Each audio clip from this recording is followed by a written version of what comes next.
In the gender critical movement community, whatever you want to call it, the collection of people who are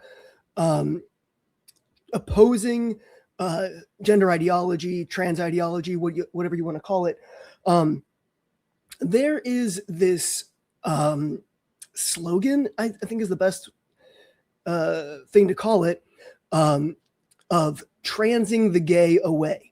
They're claiming, they being a small portion of the gender critical community movement, the people who know better, who know that this isn't a problem, that these aren't gay kids that are being that are transitioning.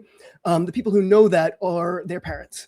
So like the moms and dads who have joined the movement because they're worried about their kid or kids they know, etc. These people know that these kids aren't gay. The people who seem to think this is an epidemic, like this transphobic, or excuse me, a homophobic epidemic of transitioning gay people, they seem to be older gay people who seem to have this kind of panic, fear thing going on. But the actual trans people, or actual, let's say the gender dysphoric people, the people seeking transition, trans-identified people, transition people, and their close friends and family, especially their parents, know that they aren't gay. This is not a thing. I should back up and introduce myself in case you don't know who I am, where I'm coming from. I myself transitioned. I'm a female transitioner, FTM, trans man, whatever you want to call it. I'm fully accept the fact that I'm female and always will be, but I feel comfortable living and presenting this way. But I think at large, the trans phenomenon is incredibly dangerous medically and societally. And so I have been doing everything in my power to sound that alarm, to bring attention to the fact that this is a medical scandal of just the worst medical scandal in human history. I firmly believe, because we're talking about healthy, whole young people, and we're treating a condition that we don't know what it is, or I'm pretty sure I do know what it is, but the medical community does not know what they're treating, and it's considered transphobic to even try to find out what it is psychologically that they are treating. Anyway, so I think this medical scandal of epic, just really dangerous. And so I resolved 6 or 7 years ago to put myself out there, to introspect, to figure out, okay, what is this for me? Why do I feel this like aversion to being female? Why have I always felt that I should be male, or much more comfortable presenting this way than before I transition, et cetera? Like, where does these feelings come from? And what am I seeing in other people who've gone down the same road? Because I think that finding out what gender dysphoria is, like what motivates people to adopt the ideology and to transition, I think finding out what that is fundamentally important to interrupting the ideology and stopping the medical scandal. I've always believed that's fundamental. A lot of people, want to focus on the legal aspect, policy, etc. Yes, that needs to happen too. I'm glad that they are working to do that. That's just not my angle. I always have thought that just culturally, people need to understand what this is. It needs to be understood culturally, and it needs to be understood medically. And then the law automatically will follow. Anyway.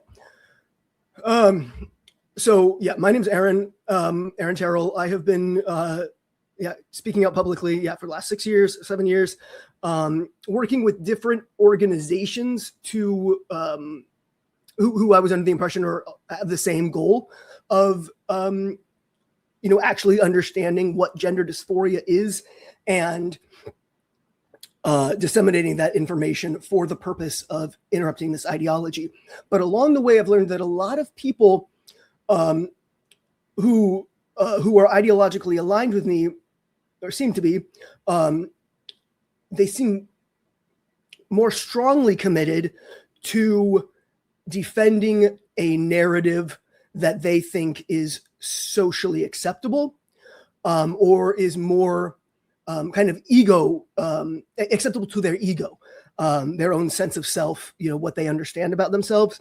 And I realize, not everybody of the trans or gender dysphoric experience. When I said about this, I committed to not shying away when it got uncomfortable. I knew it would. I knew there's no way to look, to shine a spotlight on this, to a magnifying glass on these, deep, private, personal feelings without it getting very uncomfortable. And you have a tendency to not think about it yourself, and certainly a tendency to not want to talk about it publicly.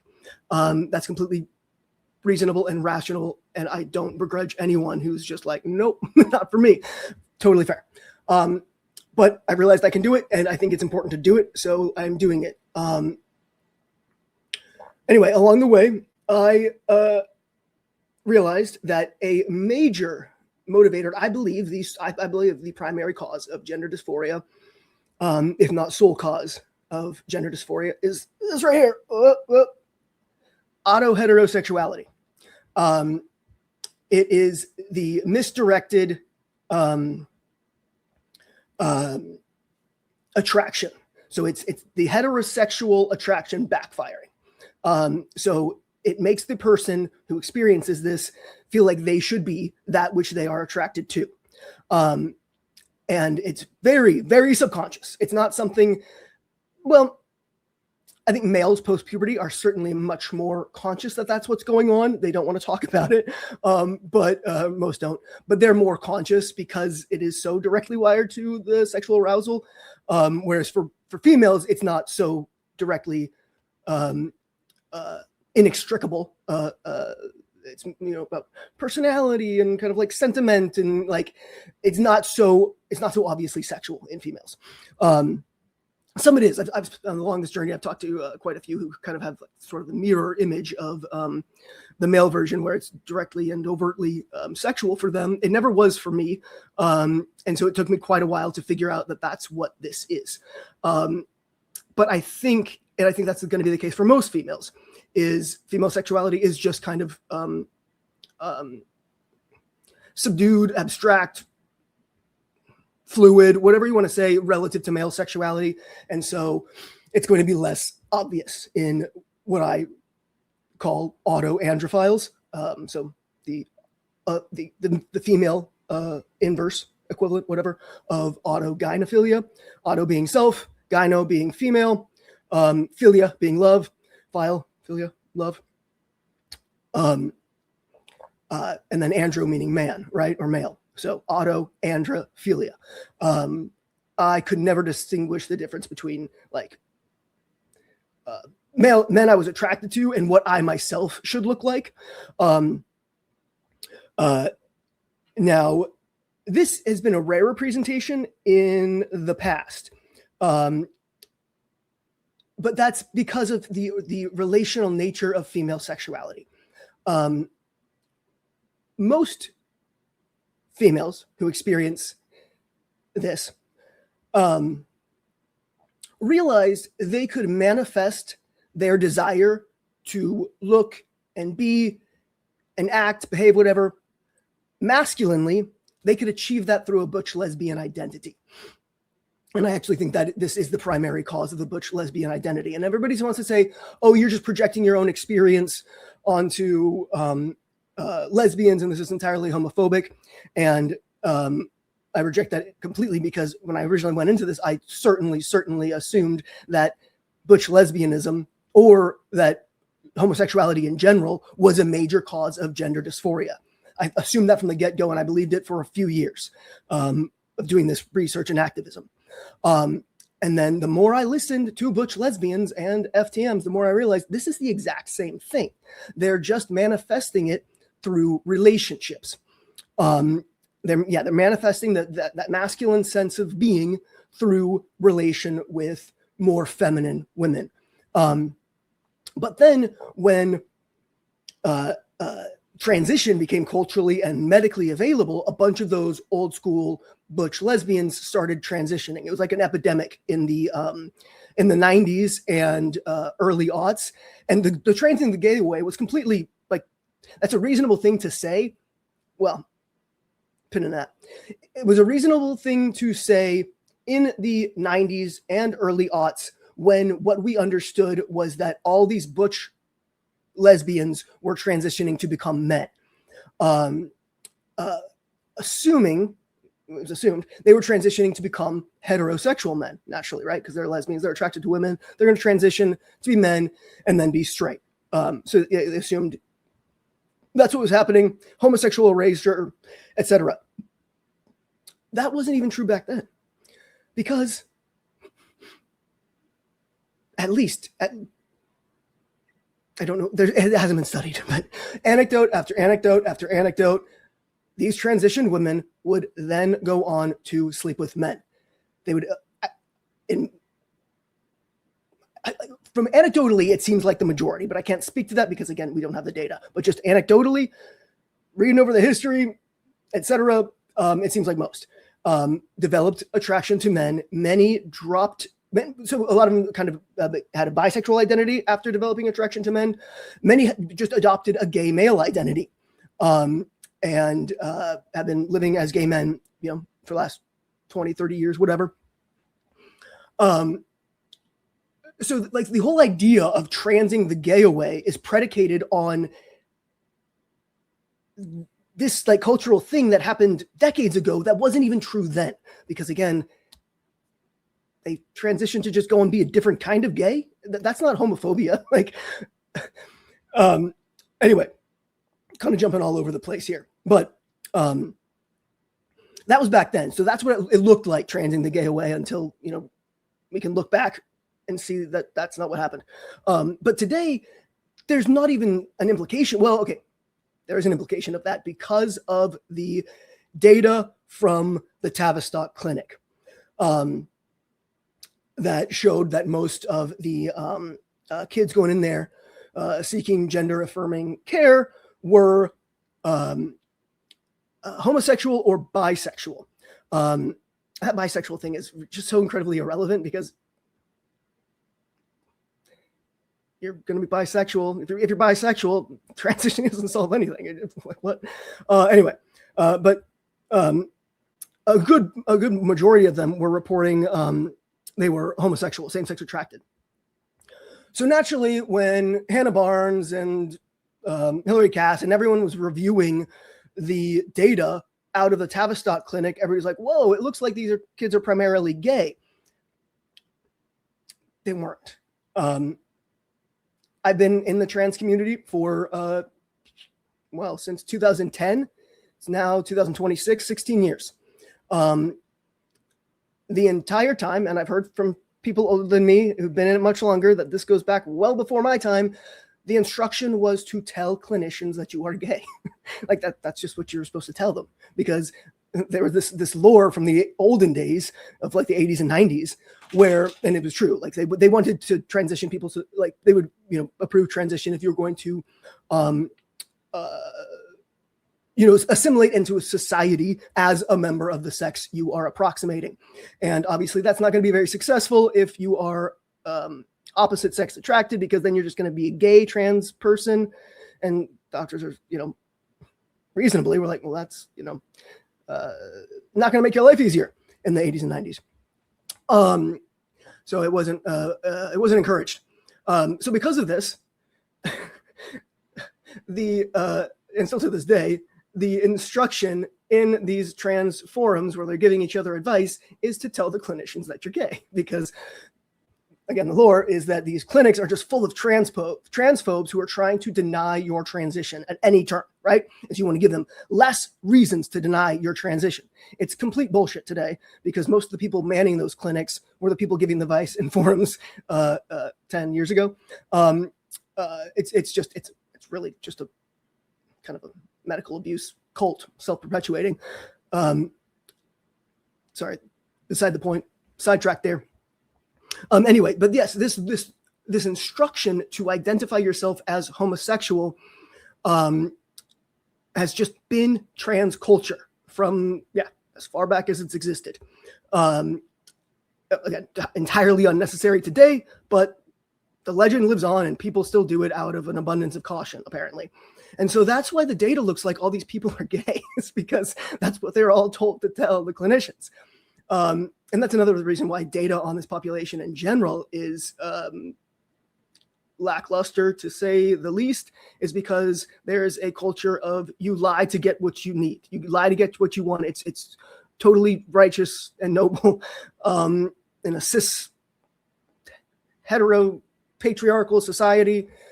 Trans people, especially trans gay people, are so oppressed. You say what you need to get by. That's the culture. So this data is useless. So that's why the data is useless. That's why they aren't gay, because in the forums, again, like you can go there, see for yourself, a bunch of posts about them being so self-conscious about the fact that they're all gay. And what they mean by gay is opposite sex attracted.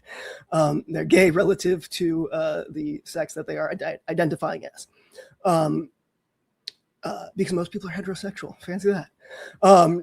Including trans people. But another really important facet of all this, of why it just makes no sense to believe that people are transing away the gay in the year of our Lord 2026, is because it is so socially acceptable to be gay. Even where it isn't socially acceptable to be gay, it's way less socially acceptable to be trans. Like, this is just, you can't be living in reality and believe that there's a social benefit to being trans rather than gay.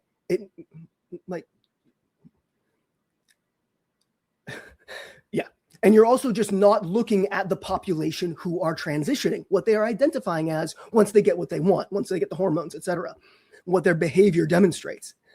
That's why the parents, so it doesn't make any sense for these organizations who are trying to reach out and recruit parents and liberal politicians to the cause of stopping this medical atrocity. It makes no sense to talk about transing the gay, because all these people are going, my kids aren't gay. The trans kids in their school aren't gay. Like, what are you talking about?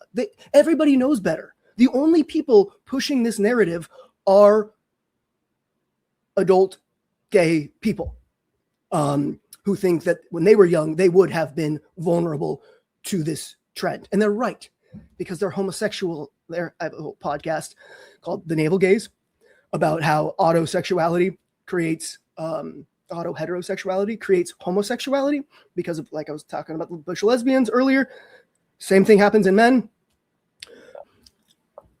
It's not as common as with the butch lesbians when they take testosterone and then decide that they're bisexual or gay. But there are plenty of cases of formerly gay, identified at least, MTFs who start dating, marrying women post-transition. The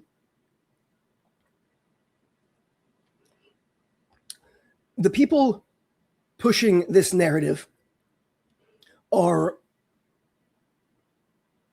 primarily gender dysphoric females, either trans or never trans, butch lesbians, primarily. Despite what all the evidence about this population shows, despite everything they themselves know culturally, they keep insisting that this is a homophobic epidemic of transing the gay away. It's simply not happening. And everybody else knows it's not happening. We can plainly see it. But they have taken immense comfort, solace, relief from their gender dysphoria in the lesbian identity. And I want that for them. I'm happy for them. Good. But when your own personal preferred narrative to put it politely, cope, to put it more accurately. When you push that onto the cultural, like this, like the discourse, you start organizations to insist this is happening. You are muddying the waters of actually finding out what is happening, stopping it, and actually helping these kids. When you're saying what is happening is different than what is actually happening, you're delaying solving this. That's why I can't shut up about this.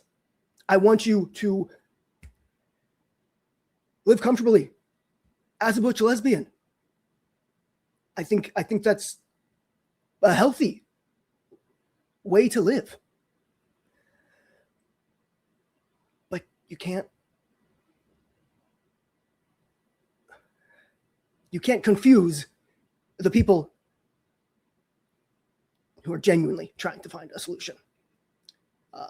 It really seems like you're hiding behind dysphoric children and delaying this battle by reifying your personal cope. And it's not okay. So, okay, I'm getting emotional. Ending the video.